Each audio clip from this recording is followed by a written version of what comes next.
பாரதிய ஜனதா கட்சி உண்மையிலேயே விஜயதாரணியை ஏமாற்றியது. விஜயதாரணி பாரதிய ஜனதா கட்சியை நம்பி ஏமாந்து போனாங்க. ஆதவர்ஜனும் ஆனந்தும் சேர்த்துட்டாங்க அப்படிங்கிற இடத்துல இருந்து விஜய் நின்றுவாரு.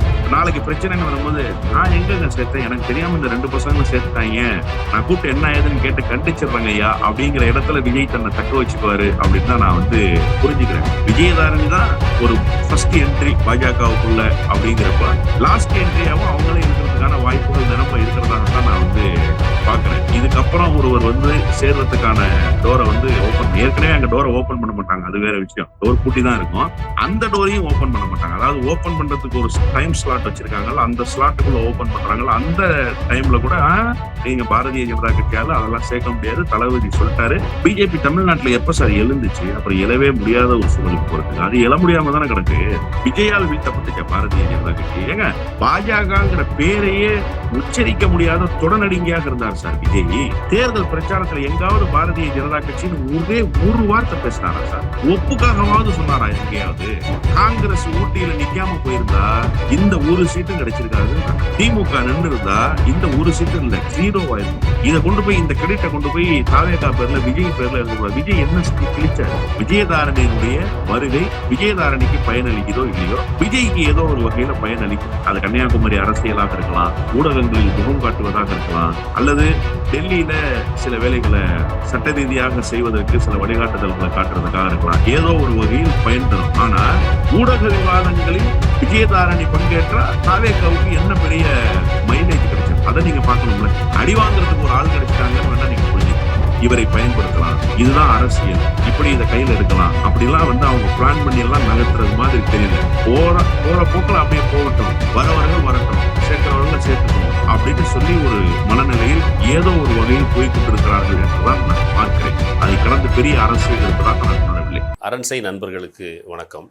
அரண்சை ஊடகம் சுயேட்சையாக இயங்குவதற்காகவே உருவாக்கப்பட்டது. நாம் செய்கிற வேலை உண்மையிலேயே மக்களுக்காக செய்கிறோம் என்பதை நீங்கள் நம்பினால், வாய்ப்பு இருந்தால் இந்த ரேசர் பே QR கோடுக்குள்ளே நீங்கள் அதை ஸ்கேன் பண்ணி எங்களுக்கு உங்களால் இயன்றதை, விருப்பம் இருந்தால் ஆதரவு தெரிவிக்கலாம். அரண்சை நேயர்களுக்கு வணக்கம். நான் மதன் அறிவுலகன். இன்று நமது சிறப்பு விருந்தினர் வல்லம் பசீர் அவர்கள். நிறைய விஷயங்கள் விவாதிக்க இருக்கிறோம், அவரை வரவேற்கலாம். ஐயா வணக்கம். வணக்கம். இன்னைக்கு பிஜேபியில் இருந்து விஜயதரணி அவர்கள் டிவிகேக்கு இணைகிறாங்க. அவங்க ஏற்கனவே காங்கிரஸ்ல இருந்து பிஜேபிக்கு போனாங்க. அங்க எனக்கு பொறுப்பு தரலாம் பல இடங்கள்ல பொது நிகழ்ச்சிகளே பேசிக்கிட்டு இருந்தாங்க. அப்புறம் எலெக்ஷன் முடிஞ்ச உடனே ஏதோ அவங்களுக்கு பெரிய பதவி கொடுக்க போறாங்க அப்படிலாம் ஒரு பேச்சு இருந்தது. பார்த்தா திடீர்னு டிவிகேல சேர்ந்திருக்கிறாங்க. ஒவ்வொரு சனிக்கிழமையும் அதிமுகவில் இருந்து ஆட்களை தூக்குறோம்னு சொன்னவங்க இந்த முறை பிஜேபியில இருந்தும் ஆட்களை தூக்கிட்டு இருக்கிறாங்க. எப்படி பார்க்குறீங்க? அதிமுக பாஜக ரெண்டும் வெவ்வேறாகவா இருக்கிறது? ரெண்டும் ஒன்றாகத்தானே இருக்கிறது. அதிமுகவிலிருந்து வந்தால் என்ன, பாஜகவிலிருந்து வந்தால் என்ன, ரெண்டும் ஒன்றுதான். ஆனால் புதிய முயற்சியாக விஜயதாரணியை அழைத்து வந்தது என்பது உண்மையிலேயே பாராட்டப்பட வேண்டியது. காரணம் என்ன அப்படின்னு கேட்டீங்கன்னா, விஜயதாரணி பாரதிய ஜனதா கட்சிக்கு போக வேண்டிய ஆள் இல்லை. அவர் காங்கிரஸ் கட்சியிலே இருக்க வேண்டியவர் தான். ஏன்னா காங்கிரஸ் கட்சியை வலிமையாக விளவங்கோட்டில் வெற்றி பெற வைத்த பெருமை விஜயதாரணிக்கு உண்டு. மோனி, அதுக்கப்புறம் சுந்தரதாஸ், 2 பேரும் தான் தொடர்ச்சியாக அந்த போட்டியிடக்கூடிய வேட்பாளர்களாக ஒரு 40 ஆண்டு காலங்கள்ல இருந்திருக்கிறாங்க. நான் சொல்றது 91, 96 தேர்தலுக்கு முன்பாக எல்லா தேர்தலையும் சுந்தரதாஸுக்கும் மோனிக்கும் தான் போட்டி. Moni Marxist communist, Sundaradas Congress. ஆனா மார்க்சிஸ்ட் கம்யூனிஸ்டும் காங்கிரஸும் சமபலத்தில் மோதிய தொகுதி அந்த தொகுதி. மார்க்சிஸ்ட் கம்யூனிஸ்டால் வெற்றி பெறவே முடியல. 91 திரும்ப மார்க்சிஸ்ட் கம்யூனிஸ்ட் போட்டியிட்டு வெற்றிக்கு மிக அருகாமையில் தோல்வியை தருவாங்க. 96 ஜெயிச்சிட்டாங்க. 96, அதன் பிறகு 2001, 2006, இப்ப தொடர்ச்சியா மார்க்சிஸ்ட் கம்யூனிஸ்டுடைய கையில அந்த தொகுதி போயிடுச்சு. இந்த தொகுதியை காங்கிரஸ் மீட்க முடியாதுன்னு சொல்லப்பட்ட நேரத்துல 2011 சட்டமன்ற தேர்தல், அப்போ காங்கிரஸும் திமுகவும் கூட்டணி. திமுகவுக்கு ஆன்டி இன்கம்பன்சி பெரிய அளவுல இருக்கு. பெரிய அதிர்வலைகளை உண்டாக்குன தேர்தல் முடிவு. தேமுதிக எதிர்கட்சியாகவும் திமுக எதிர்கட்சி நிலைக்கு கூட வர முடியாம போன தேர்தல்ல விஜயதாரணி காங்கிரஸ் சார்பில் போட்டியிட்டு சுமார் 23,000 வாக்குகள் வித்தியாசத்துல வெற்றி பெற்றாங்க. அதன் பிறகு நீங்க 2021 வரைக்கும் 3 தேர்தல் தொடர்ச்சியாக விஜயதாரணியே விளவங்கோட்டில் போட்டியிட்டு வெற்றி பெற்றாங்க. மார்ஜின் எல்லாம் பாத்தீங்கன்னா மார்க்சிஸ்ட் கம்யூனிஸ்டும் காங்கிரஸும் ரொம்ப நெருக்கத்துல மோதிய தொகுதியில அதன் பிறகு மார்க்சிஸ்ட் கம்யூனிஸ்டுக்கு அங்க வேலையே இல்லாம போச்சு. 35,000 வாக்குகள், 28,000 வாக்குகள் இப்படிதான் வெற்றி பெற்றாங்க. இது காங்கிரஸ்ல இருக்கும்போது காங்கிரஸ்ல நல்ல மரியாதையாகவும் வைத்திருந்தார்கள். மகிழா காங்கிரஸ் பொறுப்புல இருந்தாரு. ஆல் இண்டியா காங்கிரஸ் பெடரேஷனுக்குள்ள ஒரு கமிட்டி மெம்பர் அவங்க. சோனியா காந்தியோட நெருக்கமான நட்பு பாராட்டக்கூடிய நபர். டிவி டிபேட்ஸ்ல தொடர்ச்சியாக காங்கிரஸ் கட்சியினுடைய பிரதிநிதியாக, காங்கிரஸ் கட்சியினுடைய முகமாக வந்தவர். வசந்தகுமார் இறந்ததுக்கு பிறகு எம்பியாக தன்னை அறிவிச்சிடும் காங்கிரஸ்னு எதிர்பார்த்தாங்க. அவங்களோட நோக்கம் எம்பி தான். ஏன்னா 3 முறை எம்எல்ஏ எம்பியா இருக்கணும் அப்படின்றது நோக்கம். காங்கிரஸ் அதை செய்யலைன்னு சொல்லிதான் போனாங்க பாரதிய ஜனதா கட்சி. பாரதிய ஜனதா கட்சி உண்மையிலேயே விஜயதாரணியை ஏமாற்றியது. விஜயதாரணி பாரதிய ஜனதா கட்சியை நம்பி ஏமாந்து போனார். அங்க கொண்டு போய் அங்கேயாவது அவருக்கு எம்பி சீட்டு தரேன்னு சொன்னவங்க எம்பி சீட்டு கொடுத்துருக்கணுமா இல்லையா? எம்பி சீட்டை கொடுக்கல. திரும்ப என்ன பண்ணிட்டாங்க, விளவங்கோட்டில் கொண்டு வந்து எம்எல்ஏ சீட்டை கொடுத்தாங்க. இப்ப இந்த முறை என்னன்னா, நான் சொன்னேன்ல, மார்க்சிஸ்ட் கம்யூனிஸ்ட் கைப்பற்றிய இடம் திரும்ப காங்கிரஸ் கைப்பற்ற முடியாதுன்னு போன இடத்த 2011 மிகப்பெரிய எதிர்ப்பாலை இருக்கிற போது விஜயதாரணி கைப்பற்றி கொடுத்தாங்கன்னு சொன்னாங்க. அப்படிப்பட்ட விஜயதாரணி 25,000 ஓட்டு 30,000 ஓட்டு வித்தியாசங்கள்ல வெற்றி பெற்ற விஜயதாரணி போன தேர்தல்ல நடந்து முடிஞ்ச சட்டமன்ற தேர்தல்ல 1 மாசத்துக்கு முன்னாடி 3வது இடத்துக்கு போறாங்க. காங்கிரஸ் ஜெயிக்குது. 2வது இடத்துக்கு விஜயினுடைய தமிழக வெற்றி கழகம் வருது. 3வது இடத்துக்கு போற அளவுக்கு ஒரு மோசமான பின்னடைவை அரசியல்ல விஜயதாரணி சந்திச்சுட்டாங்க. அடுத்த இன்னிங்ஸ துவங்கிருக்காங்க. ஏன்னா பாரதிய ஜனதா கட்சி அவரை நடுரோட்டில் விட்டு விட்டது. எந்த பொறுப்பும் கொடுக்கல. தேசிய அரசியல்ல அவருக்கு கோல் வச்சிரும்னு ரொம்ப ஆசை. சுப்ரீம் கோர்ட்ல அட்வொகேட்டா பிராக்டிஸ் பண்ண நபர் அவங்க. அப்போ எந்த விதமான வாய்ப்பையும் பாரதிய ஜனதா கட்சி கொடுக்காமல் அவரை காங்கிரஸ்ல இருந்து கொண்டு வந்ததோடு முடித்துக் கொண்டது. இந்த விளவங்கோட்ல வாய்ப்பை மட்டுமே கொடுத்திருந்தது. இப்ப இந்த நிலையிலிருந்து அடுத்த கட்ட பயணத்தை துவங்குறதுங்கிறது அந்த பக்கம் கன்னியாகுமரியில ஒரு பெரிய பேஸ் இல்ல தமிழக வெற்றி கழகத்துக்கு. குறிப்பா இப்ப நாஞ்சில் நாட்டுக்காரர்கள் எல்லாம் பெருமை பேசிக்கிறாங்க. என்னன்னா, நாங்க மட்டும் தாங்க அந்த சினிமா மோகத்துக்கெல்லாம் மயங்க மாட்டோம், நாங்க ரொம்ப கரெக்டா இருக்கோம் பாத்தீங்கல்ல, எங்க ஊர்ல ஒரு இடத்துல கூட ஜெயிக்க முடியல பாத்தீங்கல்ல அப்படின்னு சொல்றாங்க இல்லையா? அதை இப்போது அடித்து நொறுக்குவதற்கு விஜயதாரணியை பயன்படுத்திக் கொள்ளலாம் என்று தாவேகா கருதி இருக்கக்கூடும். இப்ப இதுல நான் என்ன புரிஞ்சுக்கிறேன் அப்படின்னு சொன்னா, அண்ணாமலை பக்கம் போவார் அப்படின்னு தான் எதிர்பார்க்கப்பட்ட விஜயதாரணி. அப்படிதான் ஒரு செய்தி இருந்துச்சு. இப்ப அண்ணாமலை பக்கம் போகாம அண்ணாமலைக்கு போங்காட்டம் காட்டிட்டு விஜயிடம் சேர்ந்திருக்கிறார் என்பது விஜயதாரணிக்கு ஒரு பொலிட்டிக்கல் மைலேஜ் திரும்ப இருக்கிறதுக்கான அறிகுறி தென்படுது. ஏன்னா அண்ணாமலையோடு போயிருந்தா பாஜக இன்னைக்கு இருக்கிற நிலைமையோட மோசமான நிலைமைக்கு தான் வந்திருப்பாங்க. அதிலிருந்து தப்பித்துக் கொண்டார் என்றுதான் நான் புரிந்து கொள்கிறேன். இப்போ விளவங்கோடு காங்கிரஸ் வெற்றி பெற்றது. ஒருவேளை காங்கிரஸில் அவர் தொடர்ந்திருந்தால் அந்த எம்எல்ஏ பதவியிலையும் தொடர்ந்திருக்க முடியும், இந்த முறையும் வெற்றி பெற்றிருக்க முடியும், அமைச்சராவதற்கான வாய்ப்பும் அவருக்கு கிடைச்சிருந்திருக்கும் ஒரு சீனியர் அப்படிங்கிற வகையில. இப்போ அவங்களுக்கு மனசு புடுங்கிட்டு இருக்கும், அடடா அவங்க காங்கிரஸ் சார்பா 2 பேருக்கு அமைச்சர் பதவி கொடுத்திருந்தாங்க, நாம ஜெயிச்சிருந்தா நாம அமைச்சராக இருந்திருக்கலாமே அப்படிங்கிற அளவுக்கு சோ அதுதான் அவரை டிவிக்கு நோக்கி நகர்த்தி இருக்குமோ? 100 விழுக்காடு அதற்கான வாய்ப்புகள் இருக்கு. நீங்க சொன்ன மாதிரி அவங்க சீனியர் சட்டமன்ற உறுப்பினர்னு வந்திருப்பாங்க. ஏறக்குறைய ராஜேஷ்குமாருக்கும் அவங்களுக்கும் ஒரு ஈக்குவலான இது கிடைச்சிருந்திருக்கும். அண்ணன் விஸ்வநாத் அந்த இடத்துக்கே வந்திருக்க மாட்டாரு, இல்ல ராஜேஷ்குமார் வராம போயிருந்திருப்பாரு. ஏன்னா ஈக்குவலா இருக்கிறாங்க அப்படிங்கும் போது ஒரு பெண் பிரதிநிதித்துவம். அதை தாண்டி தேசிய அரசியல்ல விஜயதாரணிக்கு ஒரு பெரிய லாபி இருந்தது காங்கிரஸ் கட்சிக்குள்ள அப்படிங்கறத யாரும் மறுக்கவே முடியாது. அந்த நிலையில அவர்களுக்கு அப்படி ஒரு வாய்ப்பு அமைந்திருக்கும். ராஜேஷ்குமார் இந்த இடத்துக்கு வந்திருந்திருக்க மாட்டார். ஆனா நீங்க காங்கிரஸ் கட்சி தன்னை சரியாக வைத்துக் கொள்ளவில்லை என்று சொல்லி பாரதிய ஜனதா கட்சிக்கு போனீங்க. பாரதிய ஜனதா கட்சி சரியாக வைத்துக் கொள்ளவில்லைன்னு சொல்லி தாவேகாவுக்கு வந்திருக்கீங்க. இப்ப இங்க உங்களை வச்சுக்குவாங்களா நல்லா? அந்த கேள்வி ஒண்ணு இருக்குல்ல. இவங்க என்னவாக வச்சுக்க போறாங்க? இப்ப போன யாருக்குமே எந்த பொறுப்பும் கொடுக்கல. இன்னைக்கு கூட பாலகங்காலாம் போயிருக்காரு. எனக்கு ரொம்ப ஆச்சரியமா இருக்கு, பாலகங்காலாம் போயிருக்கிறாரு அப்படின்னு சொல்லி. அவங்க என்ன அதிமுகவுக்குள்ள நடக்குதுன்றதே இதுவரைக்கும் எடப்பாடி பழனிசாமிக்கு புரியாத மாதிரி கண்ணை கட்டி காட்டுல விட்ட இடத்துல இருக்கிறாரு எடப்பாடி பழனிசாமி. ஒரு பெரிய தடுமாற்றத்துக்கு அதிமுக ஆளாயிருக்கு. இப்ப அதிமுகவிலிருந்து வந்தவர்களை அகாமடேட் பண்றது முக்கியமா அல்லது பாரதிய ஜனதா கட்சியிலிருந்து வந்தவர்களை அகாமடேட் பண்றது முக்கியமானா, அப்கோர்ஸ் அதிமுக இருந்து வந்தவங்களை அகாமடேட் பண்றதுதான் ரொம்ப முக்கியம். அதுதான் பெரிய ஃபோர்ஸ். இன்னொன்னு, விஜயதாரணி ஒரு இண்டிவிஜுவல் அப்படின்னு தான் நீங்க பார்க்கணும். விஜயதாரணி பின்னாடி பெரிய ஃபோர்ஸ் எல்லாம் ஒன்றும் கன்னியாகுமரி மாவட்டத்துக்குள்ள இல்ல. அவர்களுக்கு பெரிய ஆதரவாளர்கள் வட்டம்லாம் இருக்கிறது மாதிரி எல்லாம் ஒன்றும் தெரியல. பெரிய கம்யூனிட்டியும் கிடையாது, செல்வாக்குள்ள பெரிய கம்யூனிட்டியும் கிடையாது அப்படின்னு சொல்றேன். ஆமா, அது என்னன்னு கேட்டீங்கன்னா, நம்ம அந்த கம்யூனல் இதுக்குள்ள போக தேவையில்லை, அது வேண்டாம்னு நினைக்கிறேன் நானு. அதை வச்சுதான் வாய்ப்புகள் எல்லாம் கொடுக்குறாங்க, பேசப்படுது. இல்ல, நான் நீங்க சொல்றத நான் உள்வாங்கிக்கிறேன். அந்த அடிப்படையில இயங்கிட்டாங்களா அப்படிங்கிறத பார்க்க வேண்டியிருக்கு. அப்போ நீங்க சொன்னதுபடியே வச்சுக்கிட்டா கூட பிள்ளைமார் சமூகம் ஒரு பெரிய பின்புலமிக்க சமூகமாக இல்ல அப்படிங்கிற நிலையில் இருந்துதான் நீங்க அதை வந்து அணுக வேண்டி இருந்தாலுமே கூட இப்ப என்ன சிக்கல் அப்படின்னு கேட்டீங்கன்னா, இதுல ரொம்ப முக்கியமா காங்கிரஸ் கட்சிக்கு இப்போது கொடுக்கப்பட்ட வாய்ப்பு அவருக்கு ஒரு பெரிய அதிருப்தியை தந்திருக்கலாம். ஏன்னா இந்த மாதிரி ஒரு சூழல் ஆகி போச்சு அப்படின்னு தேசிய அரசியலுக்கு போகணும்னு நினைச்சாங்க. இப்ப இப்படி கூட இருக்கலாம் இல்லையா? ஏன் வரக்கூடிய 2029 நாடாளுமன்ற தேர்தலில் கன்னியாகுமரியில் தாவேகா வேட்பாளராக போட்டியிடுவதற்கான வாய்ப்பை கூட அவங்க உருவாக்குவதற்காக போயிருக்கலாம் இல்லையா? ஒரு பக்கம் நீங்க சொன்ன மாதிரி காங்கிரஸ் கட்சியினுடைய அந்த அதிகாரத்தை நோக்கிய நகர்வு அதுல இடம்பெற முடியவில்லையே என்கிற வருத்தம் இது ஒரு புறம். இன்னொரு புறத்துல நம்ம 2029 அவங்க கனவு நாடாளுமன்ற உறுப்பினர் ஆகிறது தான். நாடாளுமன்றத்துக்கு போய் நாடாளுமன்றத்தில் தன்னுடைய பிரதிநிதித்துவத்தை நிலைநிறுத்தணும் அப்படிங்கிறது தான் காங்கிரஸ் கட்சியிலிருந்து அவங்க வெளியே வந்ததுக்கான பிரதானமான காரணமே. அப்போ அந்த நிலையிலிருந்து அவங்க 2029 நாடாளுமன்ற தேர்தலை மையப்படுத்தியும் நகர்ந்திருக்கலாம். ஆனா நீங்க சொன்ன செய்தி மறுதளிக்க முடியாத செய்தி என்ன அப்படின்னா, காங்கிரஸ் கட்சிக்கு இப்போது கிடைத்திருக்கிற அமைச்சரவை அவருக்கு கிடைக்க வேண்டிய அமைச்சரவை தான். கண்டிப்பாக அதுல ஒண்ணும் மாறுபட்ட கருத்தே இல்லை. ஏன்னா இந்த முறை வெற்றி பெற்றிருந்தா 4வது முறையா வெற்றி பெறாங்க. 2011, 2016, 2021, 2026 கண்டிப்பா வெற்றி பெறாங்க. அதுல ஒண்ணும் மாற்றமே இல்லை காங்கிரஸ் நின்றிருந்தா. அப்ப 4வது முறையாக சட்டமன்ற உறுப்பினராக வருகிறார் என்கிற அந்த இடத்தை தக்க வைத்துக் கொண்டிருப்பார். கண்டிப்பாக அமைச்சராக வந்திருப்பார். அந்த வாய்ப்பை தவற விட்டு விட்டார் பாரதிய ஜனதா கட்சி. அவருடைய அரசியல் வாழ்வை சூனியமாக்கி விட்டது என்றுதான் சொல்வேன். இப்போ பிஜேபியிலிருந்து ஒருத்தர் தூக்குறது அப்படின்னா அது வந்து அது ஒரு இன்னொரு கட்சி பயப்படுவாங்க அப்படின்னா அது ஏடிஎம்கே, இன்னொன்று டிவிகே பிஜேபிங்கிற பேரை சொல்றதுக்கே பயப்படக்கூடிய ஒரு இடம்.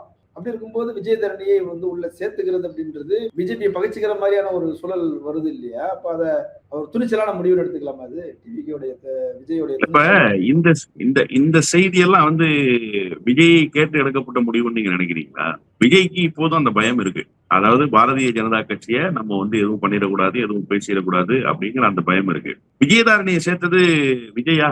விஜயிடம் போய் அவர் தன்னை கட்சியில இணைத்துக் கொண்டார். ஆதவ அர்ஜுனாவிடமும் ஆனந்திடமும் போய் தான் கட்சியில இணைத்துக் கொண்டிருக்கிறார். அப்படிதான் நான் வந்து இன்னைக்கு தொலைக்காட்சிகள்ல பார்த்தேன். அப்போ இந்த முடிவு என்பது பாரதிய ஜனதா கட்சியிலிருந்து ஒரு இடப்பெயர்வை ஏற்றுக்கொள்கிற விஜயினுடைய முடிவு என்று எப்படி எடுத்துக்கொள்ள முடியும்? விஜய் தான் பொட்டி பாம்பா அடங்கி போய் கிடக்காரு.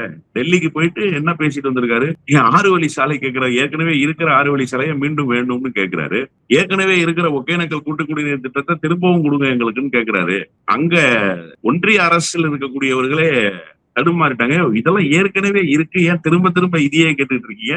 இருக்கிறதையே ஏன் கேட்குறீங்க? இருக்குல்லங்க, அதனாலதான் உங்களுக்கு சிரமம் இல்லாம கேட்டுவிட்டேன் நானு அப்படின்ற மாதிரியான ஒரு அணுகுமுறைக்குள்ள அவர் வந்து போறாரு. அவர் பாரதிய ஜனதா கட்சியை எதிர்ப்பதற்கு தயாராக இல்லை. கேட்கலங்கிற மாதிரி இல்ல, நீங்க கொடுக்கலங்கிற மாதிரி இருக்காது.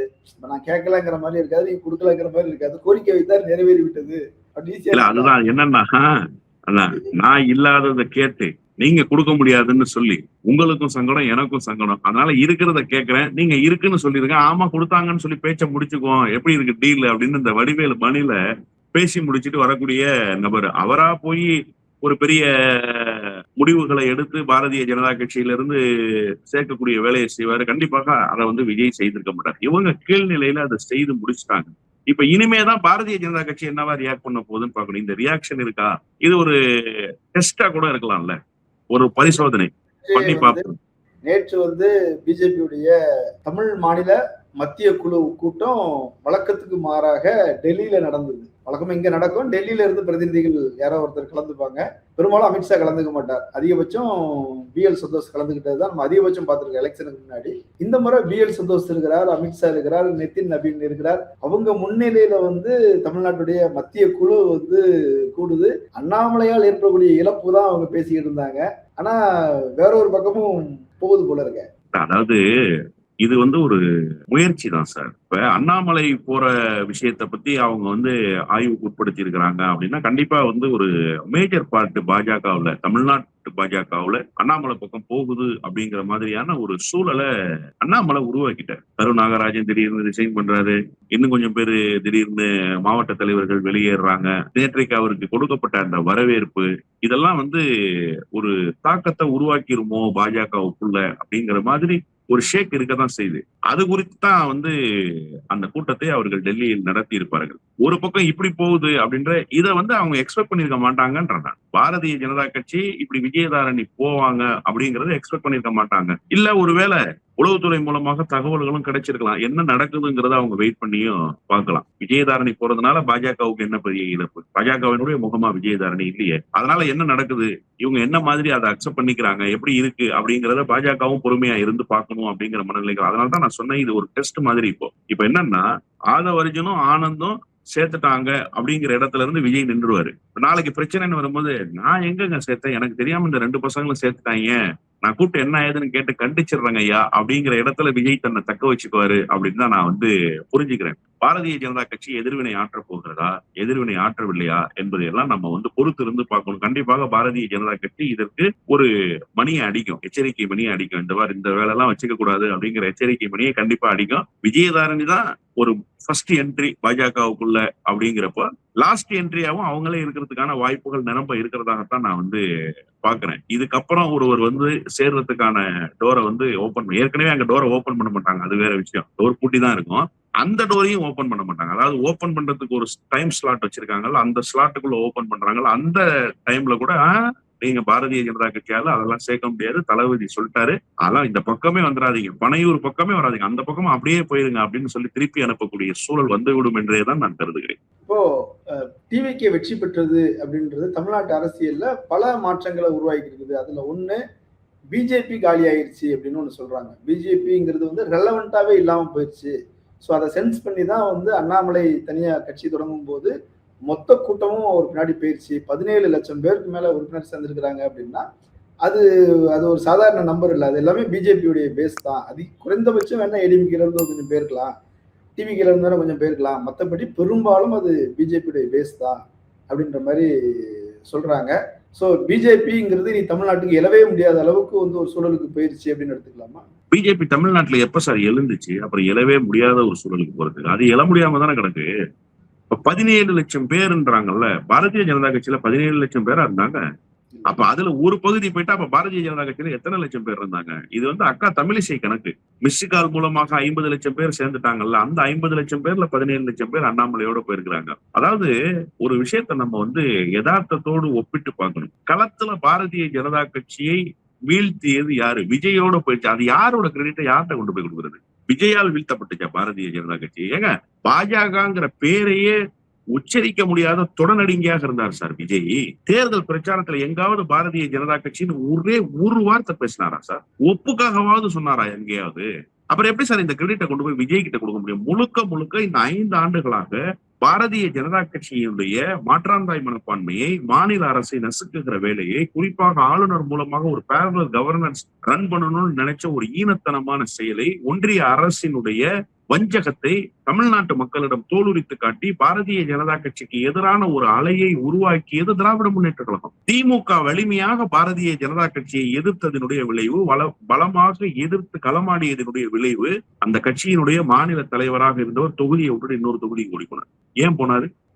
தோல்வி பயத்துல தானே போனாரு. அங்கேயும் போய் ஒண்ணும் கிளிக்கல அவர், அது வேற விஷயம். இந்த இளவெடுக்க இந்த காங்கிரஸ் ஊட்டியில நிக்காம போயிருந்தா இந்த ஒரு சீட்டும் கிடைச்சிருக்காதுன்றாங்க. திமுக நின்று இருந்தா இந்த ஒரு சீட்டும் இல்ல, 0 ஆயிருக்கும். அப்ப இதுக்கு காரணம் திமுக.